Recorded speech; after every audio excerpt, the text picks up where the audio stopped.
Everyone আজি আপোনালোকৰ বাবে মাটন বিৰিয়ানী ৰেচিপি এটা লৈ আহিছোঁ তেনেহলে আহক ভিডিঅ'টো ষ্টাৰ্ট কৰোঁ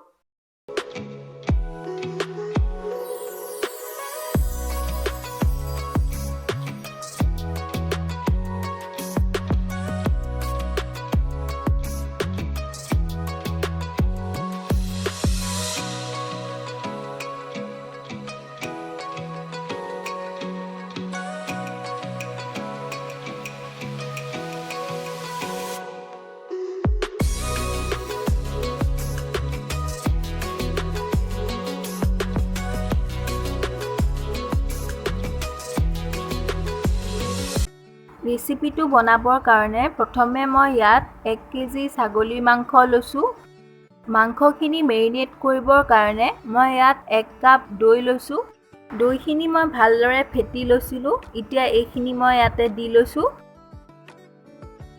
এতিয়া আমি ইয়াত দিব লাগিব ডাঙৰ চামুচেৰে 1 চামুচ নিমখ ডাঙৰ চামুচেৰে 1 চামুচ কাশ্মীৰী জলকীয়া পাউডাৰ এটা ধুনীয়া কালাৰ আহিবৰ কাৰণে আৰু ডাঙৰ চামুচেদি আধা চামুচ হালধি পাউডাৰ এতিয়া এই গুটেইখিনি ভালদৰে সানি লম যাতে গুটেইখিনি মাংসতে ভালদৰে মেৰিনেশনখিনি খানি খাই যায় মাংসখিনি ভালদৰে মেৰিনেশনটো কৰি লোৱাৰ পাছত 5 ঘণ্টা নাইবা অতি কমেও 1 ঘণ্টাৰ কাৰণে ফ্ৰিজত থৈ দিব এতিয়া কেৰাহী এখনত তেল গৰম হ'বলৈ দিছো মই বিৰিয়ানীত দিবৰ কাৰণে যোনখিনি পিয়াজ ভাজিছিলো সেই তেলখিনি ইয়াত ব্যৱহাৰ কৰিছো সেই তেলখিনি ধুনীয়া ফ্লেভাৰ এটা থাকে তেলখিনিও গৰম হৈ গৈছে এতিয়া মই ইয়াত 4খনমান তেজপাত 4টামান ইলাচি আৰু 3-4টা লং দি লৈছো এতিয়া ইয়াত মই 5টা মিডিয়াম সাইজৰ পিয়াজ লৈছো পিয়াজখিনি মই মিহি মিহিকে কাটি লৈছিলো এইখিনিও এতিয়া দি দিছো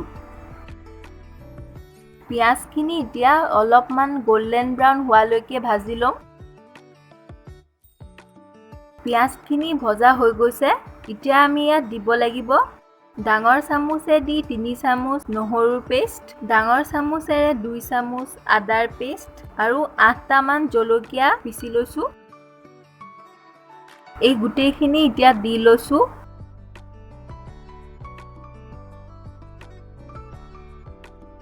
এইখিনি এতিয়া ভালদৰে ভাজি ল'ব এইখিনি ভালদৰে ভাজিব যেতিয়ালৈকে আদা আৰু নহৰুৰ কেঁচা গোন্ধটো আঁতৰি নাযায় এইখিনি এতিয়া ধুনীয়া কৰি ভজা হৈ গৈছে এতিয়া আমি ইয়াত বিৰিয়ানী মছলা দিব লাগিব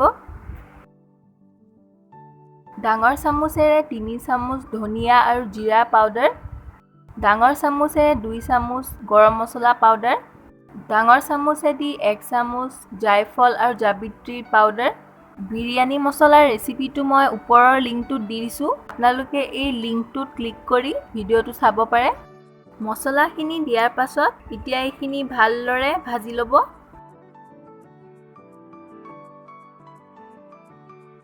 মছলাখিনি কেৰাহীত লাগি যোৱা যেন হলে তাত অলপমান পানী দি ল'ব পানীখিনি দিয়াৰ পাছত মছলাখিনি আৰু অলপ সময়ৰ কাৰণে ভাজি ল'ব মছলাখিনি ভালদৰে ভাজি লোৱা হৈ গৈছে এতিয়া ইয়াত মই মেৰিনেট কৰি থোৱা মাংসখিনি দি ল'ম মাংসখিনি মই 5 ঘণ্টাৰ কাৰণে ফ্ৰিজত মেৰিনেট হ'বলৈ থৈ দিছিলো মেৰিনেশনখিনি যিমান সময়ৰ কাৰণে ৰাখিব সিমানেই মাংসখিনি ধুনীয়াকৈ কোমল হৈ পৰে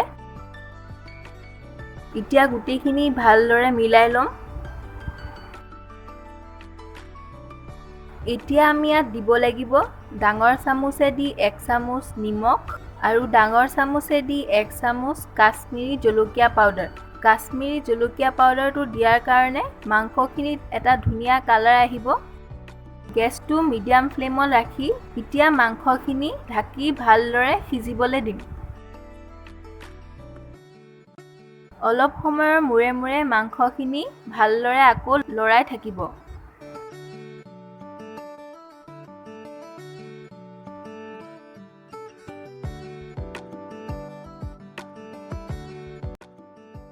মাংসখিনি ভালদৰে আধা ঘণ্টামান ভাজি লোৱাৰ পাছত ইয়াত মই 2 কাপ পানী দি লৈছো এতিয়া এইখিনি ভালদৰে মিহলাই লম গেছটো এতিয়া মিডিয়াম হাইত ৰাখি মাংসখিনি ঢাকি আকৌ ভালদৰে সিজিবলৈ দিম মাংসখিনি আপোনালোকে যদি কুকাৰত দিব বিচাৰে তেনেহ'লে এইটো সময়তে কুকাৰত দি 3টা হুইচেল মৰাই ল'ব পাৰে। মাজে মাজে ভালদৰে লৰাই থাকিব, নহ'লে তলত লাগি জ্বলি যোৱাৰ সম্ভাৱনা থাকে। মাংসখিনি আৰু 15 মিনিট ভজাৰ পাছত ইয়াত আমি দিব লাগিব ডাঙৰ চামুচেৰে 1 চামুচ গৰম মছলা পাউডাৰ আৰু সৰু চামুচেদি 1 চামুচ জাবিত্ৰী আৰু জায়ফলৰ পাউডাৰ। এতিয়া এইখিনি দিয়াৰ পাছত আকৌ ভালদৰে ভাজি ল'ব। এতিয়া মাংসৰ গ্ৰেভিখিনি আৰু অলপ কমি যোৱালৈকে ভাজি ল'ম। বিৰিয়ানী বনাওঁতে মাংসত বেছিকৈ গ্ৰেভি থাকিলে অসুবিধা হয়। মাংসখিনি এতিয়া ধুনীয়াকৈ ৰেডি হৈ গৈছে। এতিয়া বিৰিয়ানীৰ চাউলখিনি বনাবৰ কাৰণে পানী গৰম হ'বলৈ দিছোঁ। পানীখিনি গৰম হোৱাৰ পাছত 3-4টা ইলাচি আৰু 4টা লং দি ল'ম।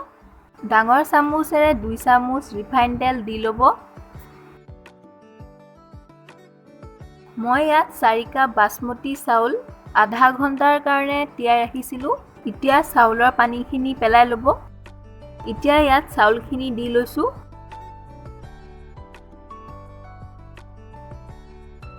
ইয়াত এতিয়া 4 চামুচ নিমখ দিম। 4 কাপ চাউলৰ কাৰণে 4 চামুচ নিমখ দিব লাগে। নিমখখিনি দিয়াৰ পাছত এইখিনি অলপমান মিলাই ল'ব। এতিয়া চাউলখিনি 6 মিনিট সময়ৰ কাৰণে বইল হ'বলৈ দিব। চাউলখিনি 80% সিজিলে গেছটো অফ কৰি ল'ব। চাউলখিনি এইটো জোখত অলপমান আধা কেঁচা হৈ থকাকৈ ৰাখিব আৰু লগে লগে চালনী এখনত চাউলখিনি উলিয়াই ল'ব।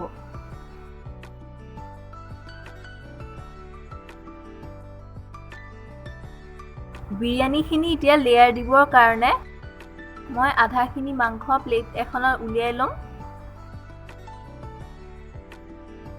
এতিয়া এই মাংসখিনিৰ ওপৰত চাউলৰ লেয়াৰ এটা দিম।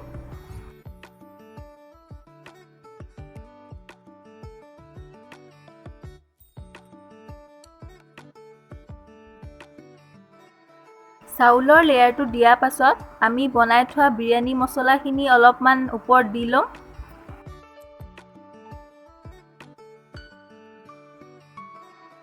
এতিয়া ইয়াত 2 চামুচমান নেমুৰ ৰস দি ল'ম।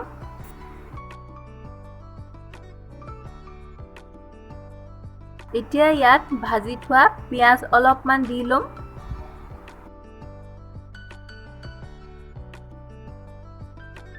গাখীৰত অলপমান য়েল্লো ফুড কালাৰ মিলাই থৈছিলোঁ। এতিয়া এইখিনিও অলপমান দি ল'ম। আপোনালোকে যদি কালাৰ দিব নিবিচাৰে তেনেহ'লে নিদিয়াকৈও বনাব পাৰে। অলপমান অৰেঞ্জ ফুড কালাৰো দি দিছোঁ। এতিয়া ইয়াত ধনিয়া দি ল'ব। আপোনালোকে ধনিয়াৰ লগতে পদিনাও দিব পাৰে। এতিয়া মাংসৰ আৰু এটা লেয়াৰ দি ল'ম।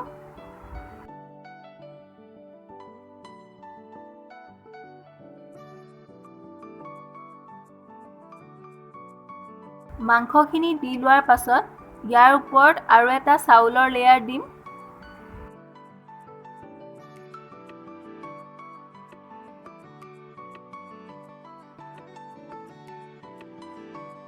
এতিয়া অলপ বেছিকৈ ভাজি থোৱা পিঁয়াজখিনি দি ল'ম।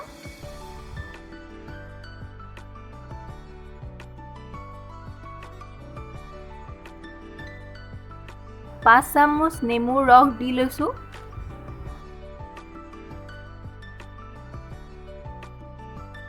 অলপমান ফুড কালাৰ দি লৈছোঁ।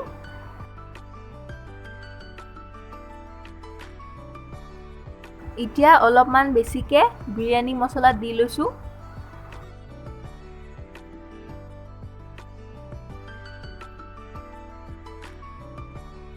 এতিয়া ইয়াত ধনিয়া দি ল'ব।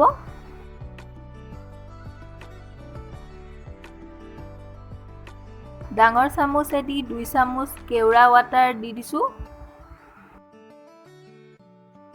এতিয়া এইখিনি ঢাকোন এখনেদি ভালদৰে টাইটকৈ বন্ধ কৰি ল'ব। এইখিনি প্ৰথমতে 5 মিনিট সময়ৰ কাৰণে মিডিয়াম টু মিডিয়াম হাইত ৰাখিব। তাৰ পাছত গেছটো কমাই 10-15 মিনিট সময়ৰ কাৰণে ৰাখি দিব। এতিয়া গেছটো অফ কৰি লৈছোঁ। গেছটো অফ কৰি লোৱাৰ পাছত বিৰিয়ানীখিনি 10 মিনিট সময়ৰ কাৰণে ৰাখি দিব। তাৰ পাছত ছাৰ্ভ কৰিব। আপোনালোকে যদি মোৰ ৰেচিপিটো ভাল পালে তেনেহ'লে লাইক, শ্বেয়াৰ এণ্ড ছাবস্ক্ৰাইব কৰি দিব।